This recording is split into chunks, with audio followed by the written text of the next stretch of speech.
आपका मतलब है कि मैं जो चाहूँ वो नहीं खा सकता। अगर आपको सोराइसिस है तो नहीं। नमस्ते सभी को, मैं डॉक्टर चानू दसारी हूँ। मैं अपने क्लाइंट्स को माइंड बेट इम्यूनिटी मेथड का उपयोग करके उनकी इम्यून इन्फ्लेमेशन और पाचन संबंधी समस्याओं को हल करने में मदद करता हूँ।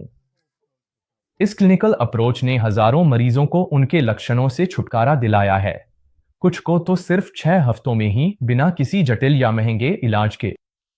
इस वीडियो में मैं आपको बिल्कुल बताऊंगा कि सोराइसिस के लिए किन खाद्य पदार्थों से बचना चाहिए ताकि आप तेजी से सूजन को उलटना शुरू कर सकें। मैं कुछ वैज्ञानिक शोधों की समीक्षा करूंगा और विस्तार से बताऊंगा कि मेरे मरीज अपने आहार को कैसे बेहतर बनाते हैं ताकि उनके लक्षण दूर हो सकें।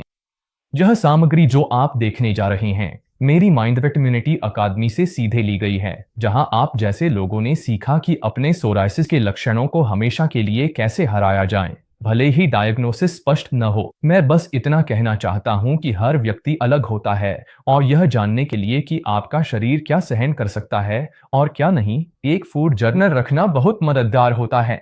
भोजन का सेवन और लक्षणों की निगरानी सोराइसिस की गंभीरता ट्रैक करने महत्वपूर्ण है।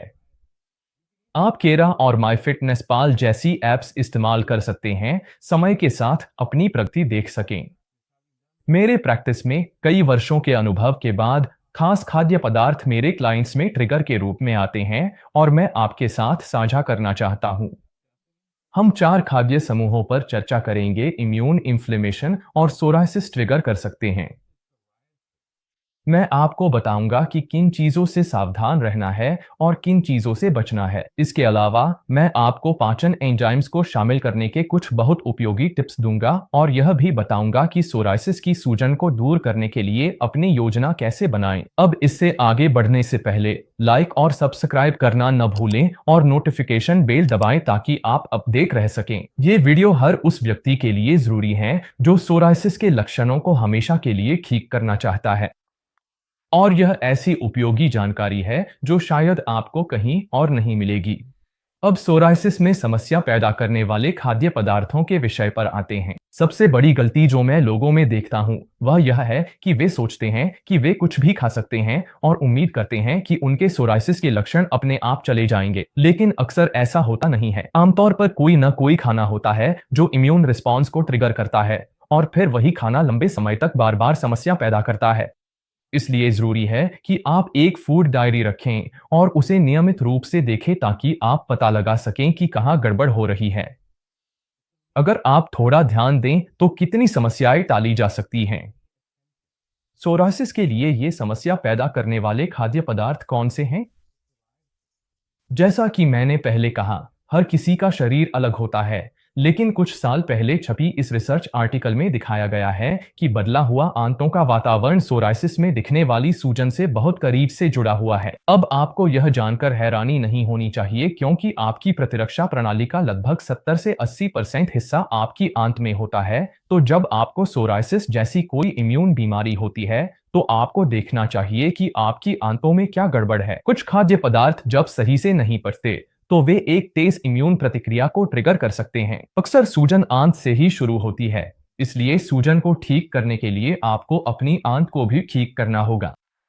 इससे पहले कि हम यह चर्चा करें कि इसे कैसे शुरू किया जाए, अगर आप सच में सोराइसिस के लिए अपनी आंत को ठीक करने के बारे में गंभीर हैं और जल्दी परिणाम पाना चाहते हैं, तो उस फ्री ट्रेनिंग को जरूर देखें जो मैंने तैयार की है, जिसमें मैं आपको वे खास रणनीतियां बताता हूं जिनसे मेरे क्लाइंट्स ने 6 हफ्तों के भीतर सोराइसिस में स्वस्थ सफलता पाई है। आप इसे वीडियो के नीचे दिए गए लिंक से एक्सेस कर सकते हैं, जो आपके लिए बहुत मददगार होगा। यह लिंक आपको ईमेल डालकर सोराइसिस रिवर्सल की फ्री ट्रेनिंग देगा। आपको जानने के लिए सारी जानकारी वहीं मिल जाएगी, जिसमें एक फ्री गाइड भी शामिल है जिसमें खास डाइट संबंधी सिफारिशें और ढेरों मददगार केस स्टडीज हैं, उन लोगों की जो आपकी ही तरह अपनी स्थिति को पूरी तरह पलट चुके हैं और अब स्वस्थ हैं। केस स्टडीज इसलिए कीमती हैं क्योंकि आप देख सकते हैं कि असली लोग जिनको सूजन थी, वे सिर्फ कुछ छोटे बदलाव करके अपनी स्थिति में कैसे सुधार ला सके। इस ट्रेनिंग के साथ आपको एक पूरा अमल करने योग्य गेम प्लान मिलेगा कि आप यह सब घर पर कैसे कर सकते हैं। बस पेज के ऊपर अपना ईमेल डालें और शुरू हो जाएं। अब आइए जानते हैं कि किन खाद्य पदार्थों से बचना चाहिए। मैंने पहले रिकॉर्ड किया था कि इम्यून सिस्टम जटिल प्रोटीनों ट्रिगर हो सकता है। हम अपनी डाइट में प्रोटीन खाते हैं, यह प्रोटीन हमें पौधों और जानवरों दोनों से मिल सकता है।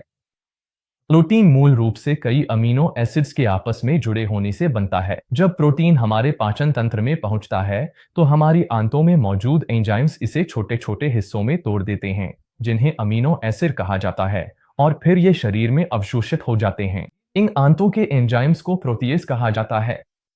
और इसका महत्व यह है कि कभी-कभी प्रोटीएज अपना काम पूरी तरह नहीं कर पाते और हमारे आंतों और रक्त प्रवाह में बड़े प्रोटीन कण लंबे समय तक बने रहते हैं। ऐसा क्यों होता है? दरअसल कुछ प्रकार के प्रोटीन को तोड़ना मुश्किल होता है। साथ ही प्रोटीन को तोड़ने के लिए पर्याप्त प्रोटीएज भी नहीं हो सकता है। प्रोटीएज एंजाइम्स हमारे शरीर में बनते हैं, लेकिन ये कई तरह के पौधों में भी पाए जाते हैं। जैसा कि आप पहले से जानते हैं, आंत एक बहुत बड़ा प्रतिरक्षा अंग है। इसलिए ये अधपचे प्रोटीन विदेशी खतरे के रूप में दर्ज होते हैं और एक प्रतिरक्षा प्रतिक्रिया उत्पन्न करते हैं।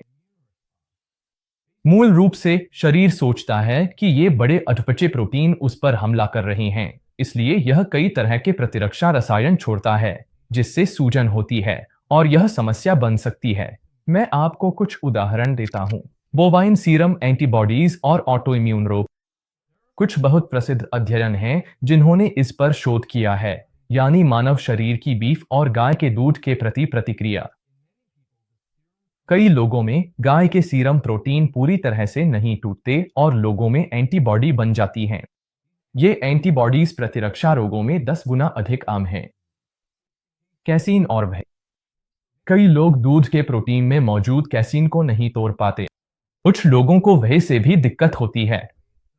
अगर आप प्रतिरक्षा सूजन से जूझ रहे हैं, तो सबसे अच्छा है कि कैसीन से पूरी तरह बचें और शायद ज्यादातर वह उत्पादों से भी। इसमें डेयरी दूध और पनीर शामिल हैं। अपने प्रोटीन पाउडर की भी जांच करें कि कहीं वह आपको समस्या तो नहीं दे रहा है। मैं पौधों पर आधारित प्रोटीन को प्राथमिकता देता हूं, लेकिन अगर आप वह का इस्तेमाल करने का फैसला करते हैं, तो मैं वह आइसोलेट की सलाह दूंगा, न कि वह कंसंट्रेट की जिसमें थोड़ी मात्रा में कैसीन होता है।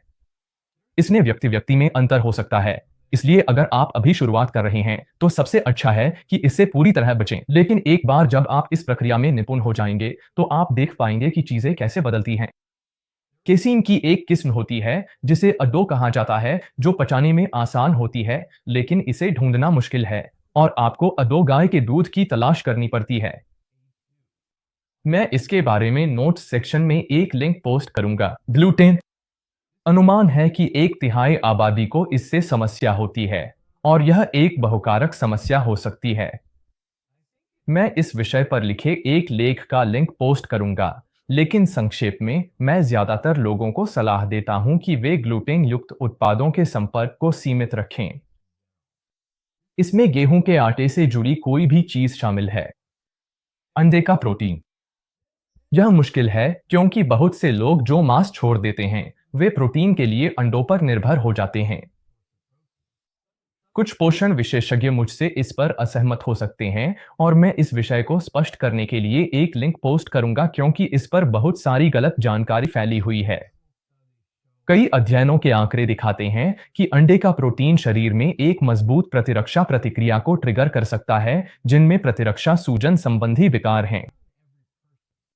मेरा सुझाव है कि इसे कुछ महीनों के लिए या थोड़े समय के लिए बंद कर दें, ताकि आप देख सकें कि इससे कुल मिलाकर कोई फर्क पड़ता है या नहीं। अंडे का सफेद भाग कभी-कभी सही समय आने पर फिर से आहार में शामिल किया जा सकता है। और मैं स्पष्ट करना चाहता हूं, मैं यह नहीं कह रहा कि ये खाद्य पदार्थ खराब हैं। मैं जो कहना चाहता हूं वह यह है कि जब आप शरीर में सूजन को कम करने की कोशिश कर रहे हैं और आप इसे बहुत जल्दी करना चाहते हैं, तो सबसे अच्छा तरीका है कि इन प्रकार के प्रोटीन को अपने आहार में थोड़े समय के लिए सीमित कर दें। जरूरी है सबसे बड़े भोजन के साथ प्रोटीज एंजाइम सप्लीमेंट। प्रोटीज पौधों से प्राप्त कर सकते हैं। यहां उन खाद्य पदार्थों की सूची है जिनमें प्रोटीज पाया जाता है। अंकुरित अनाज और माइक्रोग्रीन्स में शायद इसकी सबसे अधिक मात्रा होती है।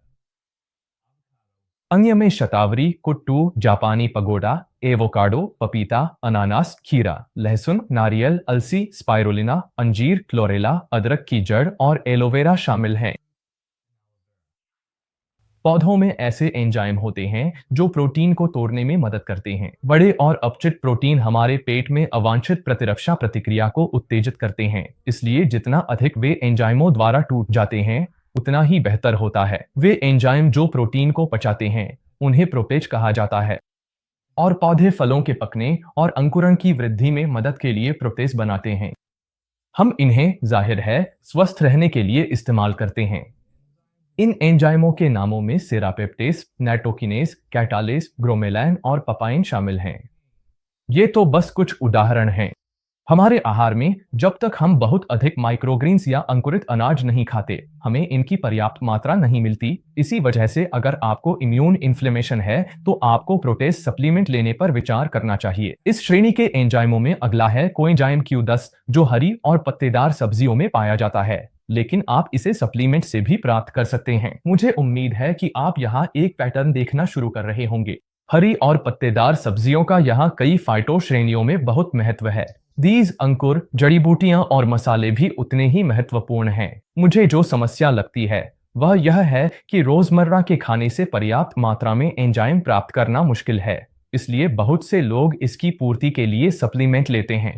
फिर से सभी प्रोटीन सप्लीमेंट एक जैसे नहीं होते और आपको यह सुनिश्चित करना चाहिए कि जो एंजाइम आप मंगा रहे हैं उनमें विभिन्न पीएच वातावरणों में सक्रियता की पुष्टि हो, क्योंकि आपका पेट अम्लीय होता है, आपकी छोटी आंत क्षारीय होती है और आपका खून तटस्थ से थोड़ा क्षारीय होता है, तो आदर्श रूप से आपको ऐसा एंजाइम मिश्रण चाहिए जो इन तीनों में काम कर सके। ठीक है, मुझे उम्मीद है कि आपको यह वीडियो पसंद आया होगा। अब मैं जानना चाहता हूं कि कौन कौन से खाद्य पदार्थ आपके लक्षणों को ट्रिगर करते हैं और क्या आपने उन्हें खाने से बचने की कोशिश की है। मुझे पता है कि हर कोई अलग होता है, लेकिन जो कुछ लोगों के लिए काम करता है वह दूसरों के लिए भी फायदेमंद हो सकता है। नीचे कमेंट्स में मुझे जरूर बताएं। साथ ही अगर आपको यह वीडियो पसंद आया हो तो इसे अपने कुछ प्रियजनों के साथ शेयर करके मेरे चैनल को सपोर्ट करें और सोराइसिस पर और भी उपयोगी टिप्स के लिए सब्सक्राइब करना न भूलें। आप मुझे सोशल मीडिया पर @dasriam के नाम से भी फॉलो कर सकते हैं।